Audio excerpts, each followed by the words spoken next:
हर हर महादेव दोस्तों, साल 2024 में जीवित पुत्रिका का व्रत 25 सितंबर दिन बुधवार के दिन रखा जाएगा। इससे संबंधित कई प्रश्न मेरे पास आप सभी के आ रहे हैं, क्योंकि पितृपक्ष में चल रहा है। तो आप सभी को क्या क्या करना चाहिए, क्या नहीं करना चाहिए, क्योंकि यह व्रत संतान की दीर्घायु और सुखी जीवन के लिए महिलाएं काफ़ी कठिन व्रत को रखती हैं।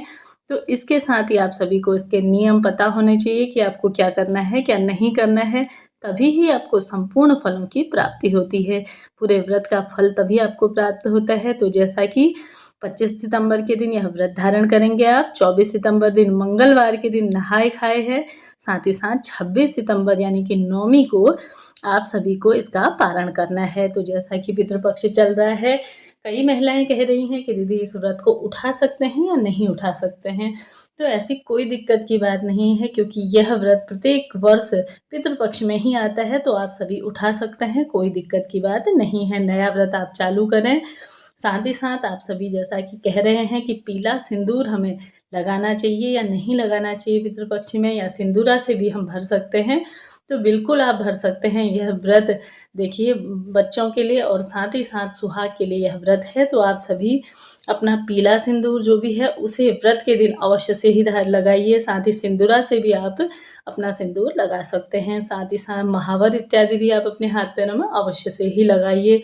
व्रत का दिन है, सर्वश्रेष्ठ दिन है। आप पूर्ण अपनी मांग भरिए पीले सिंदूर से, चाहे तो आप लाल सिंदूर से भरती हैं या अपने शादी के सिंदूर से भी आप भर सकते हैं। और साथ ही साथ कुछ महिलाओं का कहना है कि नई साड़ी, नया वस्त्र बनाना जरूरी है, कोरे कपड़े से ही हमें यह व्रत शुरू करना है। तो ऐसा नहीं है, क्योंकि पितृपक्ष चल रहा है। इस पक्ष में वो नए वस्त्र खरीदना या नए सामग्रियां खरीदना उचित नहीं माना गया है, इसलिए आप इन चीज़ों से बचें।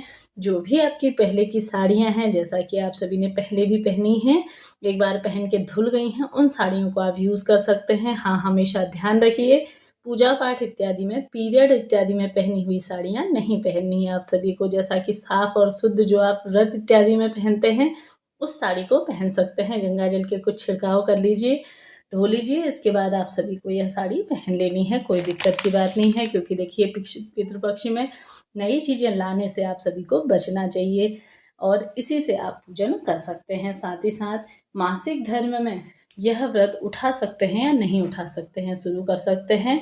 तो कोई दिक्कत की बात नहीं है, मासिक धर्म में भी आप यह व्रत शुरू कर सकते हैं। हाँ, लेकिन आपको पूजा पाठ नहीं करनी है। आप सभी को मानसिक रूप से आप सभी मंत्रों का जाप कर सकते हैं, कथा सुन सकते हैं और अपने बच्चे की दीर्घायु के लिए कामना कर सकती हैं महिलाएं।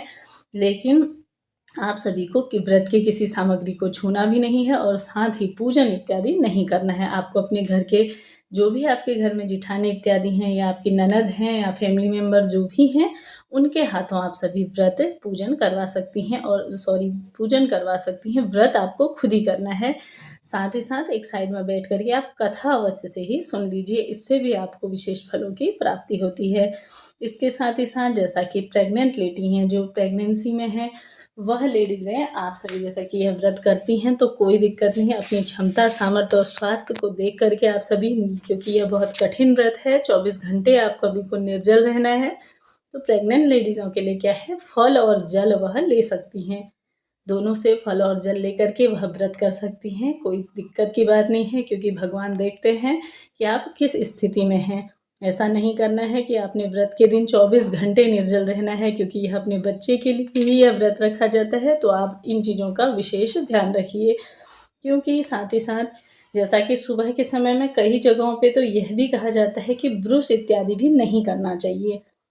ब्रुश भी नहीं करना है और मुंह में जल भी नहीं लेना है। लेकिन आप दिक्कत है, कोई समस्या है, जैसा कि मुंह में थूक इत्यादि आ रहा है, तो कुल्ला इत्यादि तो कर सकते हैं, कोई दिक्कत की बात नहीं है। लेकिन किसी भी चीज़ को काटना नहीं है, तोड़ना नहीं है, जैसा कि दातुन, ब्रुश इत्यादि नहीं करना है। इस वजह से आप सभी इस बात का भी ध्यान रखिए। और साथ ही जिनके बच्चे हैं वह तो अति श्रेष्ठ है, यह व्रत धारण कर सकती हैं। लेकिन कुछ एक महिलाओं का कहना है कि जिनके बच्चे नहीं हैं, क्या वह भी जितिया व्रत कर सकती हैं? तो ऐसा नहीं है। यह व्रत सिर्फ माताओं की जिनके बच्चे हैं उनके लिए यह व्रत है।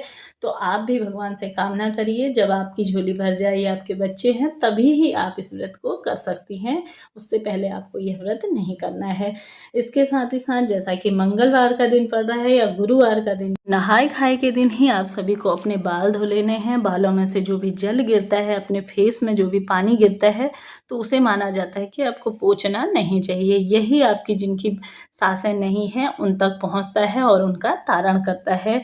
तो आप सभी को इस दिन बाल इत्यादि धो लेने हैं। और जैसा कि जिस दिन व्रत है उस दिन आप सभी को कंघी इत्यादि नहीं लगानी है, बालों पे कंघी इत्यादि नहीं लगानी चाहिए। कहने का मतलब है कि जितना आप खर कर सकते हैं उतना ही इस व्रत का आपको फल प्राप्त होता है। साथ ही साथ लाल या पीले रंग का जो डोरा होता है, जो जितिया व्रत का डोरा जिसे माना जाता है, उसमें कितनी गांठें लगानी चाहिए?